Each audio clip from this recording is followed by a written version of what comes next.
ಪಹಲ್ಗಾಮ್ ಪ್ರತೀಕಾರಕ್ಕಾಗಿ ಭಾರತ ಕಾಯ್ತಾ ಇದೆ. ಯುದ್ಧ ಆದ್ರೆ ಭಾರತ ವಿರುದ್ಧ ಪಾಕ್ ನಿಲ್ಲಲು ಸಾಧ್ಯನಾ ಅನ್ನುವಂತಹ ಪ್ರಶ್ನೆ ಇದೆ. ಆದ್ರೆ ಪಾಕ್ ಬಳಿ ಯುದ್ಧಕ್ಕೆ ಬೇಕಾದಂತಹ ತುರ್ತು ಶಸ್ತ್ರಾಸ್ತ್ರಗಳೇ ಇಲ್ವಂತೆ. ಭಾರತದ ವಿರುದ್ಧ ಪಾಕ್ ಬಳಿ ಇರೋದು ಕೇವಲ 96 ಗಂಟೆ. ಪಾಕ್ ಬಳಿ 96 ಗಂಟೆ ಯುದ್ಧ ಮಾಡುವಷ್ಟು ಶಸ್ತ್ರಾಸ್ತ್ರ ಮಾತ್ರ ಇದೆ. ಬಿಕಾರಿ ಪಾಕ್ ಸೈನ್ಯದ ರಹಸ್ಯ ಬಿಚ್ಚಿಟ್ಟಿದ್ದಾರೆ ಯುದ್ಧ ತಜ್ಞರು. ಯುದ್ಧ ನಡೆದ್ರೆ 4 ದಿನಕ್ಕೆ ಪಾಕ್ ಮದ್ದು ಗುಂಡುಗಳೆಲ್ಲ ಖಾಲಿ ಆಗ್ತಾವೆ. ಪಾಕ್ ಸೇನೆಗೆ ಬೇಕಾದ 155mm ಶೆಲ್ ಕೊರತೆ ಇದೆ. ಅಗತ್ಯ ಶೆಲ್ಗಳಿಲ್ಲದೆ ದುರ್ಬಲವಾಗಿದೆ ಪಾಕ್ ಫಿರಂಗಿ ದಳ. M109 ಹೂವಿಚರ್ BM-21 ರಾಕೆಟ್ಗಳು ಸಹ ಸಂಗ್ರಹ ಇಲ್ಲ. ಶಸ್ತ್ರಾಸ್ತ್ರಗಳನ್ನು ಸಹ ಕದ್ದು ಮುಚ್ಚಿ ಉಕ್ರೇನ್ಗೆ ಮಾರಿದೆ ಪಾಕಿಸ್ತಾನ. ಮದ್ದುಗುಂಡುಗಳ ಕೊರತೆಯಿಂದ ಪಾಕ್ಗೆ ಸಂಕಷ್ಟ ಎದುರಾಗಿದೆ. ಅಂದ್ರೆ ಯುದ್ಧಕ್ಕೆ ಬೇಕಾದಂತಹ ತುರ್ತು ಶಸ್ತ್ರಾಸ್ತ್ರಗಳು ಸಹ ಇಲ್ಲ ಪಾಕಿಸ್ತಾನದ ಬಳಿಯಲ್ಲಿ ಅನ್ನೋದನ್ನ ತಜ್ಞರು ಹೇಳ್ತಾ ಇದ್ದಾರೆ. ಈ ಬಗ್ಗೆ ಹೆಚ್ಚಿನ ಡೀಟೇಲ್ಸ್ ಕೊಡ್ತಾರೆ ನಮ್ಮ ಪ್ರತಿನಿಧಿ ಮಂಜು.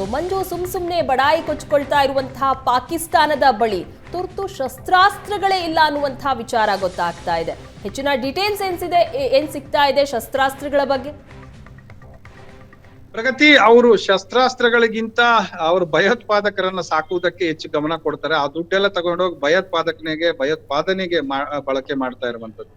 ಅವರು ದೇಶ ಸೈನ್ಯ ಅಭಿವೃದ್ಧಿ ಅನ್ನೋದಕ್ಕಿಂತ ಅವರು ಭಯೋತ್ಪಾದಕರು ಬೇರೆ ದೇಶದ ಮೇಲೆ ಏನ್ ಮಾಡಿಸ್ಬೋದು ಅನ್ನೋಂತ ಬೇಹಗಾರಿಕೆ ಮಾಡಿಸುವಂತದ್ದು ಇರ್ಬೋದು. ಇಂಥದ್ರಲ್ಲೇ ಕಾಲ ಕಳೀತಾರೆ ಹೊರತು ಅವರ ದೇಶದ ಅಭಿವೃದ್ಧಿ ಬಗ್ಗೆ ಯೋಚನೆ ಮಾಡಿಲ್ಲ. ಅಲ್ಲಿ ಆ ದೇಶದ ಸೇನಾ ಮುಖ್ಯಸ್ಥರು ಕೂಡ ಬೇರೆ ದೇಶಗಳಿಗೆ ಮಾರಾಟ ಆಗಿರುವಂತ ಉದಾಹರಣೆಗಳಿದೆ. ಚೀನಾಗೆ ಮಾರಾಟ ಆಗುವಂತದ್ದು, ಬೇರೆ ಏನು ಒಂದೊಂದ್ಸರಿ ಅಮೆರಿಕಾಗ್ ಮಾರಾಟ ಆಗಿರುವಂತವು ಎಲ್ಲವೂ ಕೂಡ ಉದಾಹರಣೆಗಳಿದೆ. ಈಗಲೂ ಕೂಡ ಅಷ್ಟೇ ಚೀನಾ ಪ್ರಭಾವಕ್ಕೆ ಮಾರಾಟಕ್ಕೆ ಆಗಿರುವಂತ ಉದಾಹರಣೆಗಳು ಕೂಡ ಇದೆ. ಆದ್ರೆ ಒಟ್ಟಾರೆ ಈಗಿನ ಶಕ್ತಿ ಸಾಮರ್ಥ್ಯ ಎಷ್ಟಿರಬಹುದು ಅಂತ ಅಂದಾಜು ಮಾಡಿರುವಂತ ತಜ್ಞರು 90ರಿಂದ 100 ಗಂಟೆಯ ಒಳಗೆ, ಅಂದ್ರೆ 94-95 ಗಂಟೆ ಸತತವಾಗಿ ಏನಾದ್ರೂ ಯುದ್ಧ ಮಾಡಿದ್ರೆ ಪಾಕಿಸ್ತಾನದ ಬಳಿ ಇರುವಂತ ಎಲ್ಲ ಶಸ್ತ್ರಾಸ್ತ್ರಗಳು ಕೂಡ ಖಾಲಿ ಆಗ್ತವೆ ಅನ್ನುವಂಥದ್ದು. ಸೊ ಇದು ಒಂದು ಕಡೆ ಆದ್ರೆ, ಎರಡನೇದು ಅವರ ಬಳಿ ಶೆಲ್ ಕೂಡ ಇಲ್ಲ. ಅಂದ್ರೆ ದಾಳಿ ಮಾಡಕ್ಕೆ ಪ್ರಮುಖವಾಗಿ ಬೇಕಾಗುವಂತ 3ನೇ ದಿನಕ್ಕೆ ಏನಪ್ಪಾ ಅನ್ನುವಂತ ಕೈ ಹೊತ್ಕೊಂಡು ಕೂರುವಂತ ಪರಿಸ್ಥಿತಿ ಇರುತ್ತೆ. ಆದ್ರೆ ಬೇರೆಯವ್ರ ಸಹಾಯಕ್ಕೆ ಬರ್ಬೋದು. ಈಗ ಟರ್ಕಿ ಬರ್ಬೋದು, ಚೀನಾ ಪಕ್ಕದಲ್ಲೇ ಇದೆ, ಯಾಕಂದ್ರೆ ಅವರೇ ಮಾಡಿಸ್ತಾ ಇರೋದು, ಹಾಗಾಗಿ ಅವ್ರು ಕೊಡ್ಬೋದು.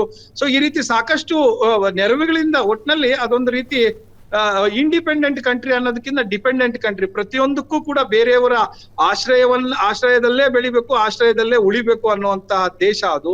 ಹಾಗಾಗಿ ಒಂದು ಯುದ್ಧ ಮಾಡ್ಬೇಕು, ನೀವು ಸಾಮಗ್ರಿ ಕೊಡಿ ಅನ್ನುವಂಥದ್ದು.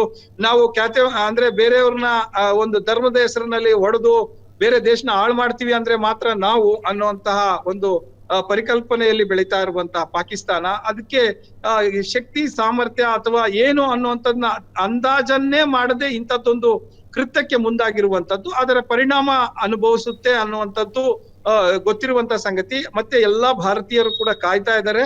ಅದಕ್ಕೆ ತಕ್ಕ ಪ್ರತ್ಯುತ್ತರ ಕೇಂದ್ರ ಸರ್ಕಾರ ಕೊಟ್ಟೆ ಕೊಡುತ್ತೆ, ನಮ್ಮ ಭಾರತೀಯ ಸೇನೆ ಕೊಟ್ಟೆ ಕೊಡುತ್ತೆ ಅಂತ ಆ ಕ್ಷಣಕ್ಕೋಸ್ಕರ ಎಲ್ಲರೂ ಕಾಯ್ತಾ ಇದ್ದಾರೆ. ಮಂಜು, ಹಾಗೆ ಸಂಪರ್ಕದಲ್ಲಿರಿ.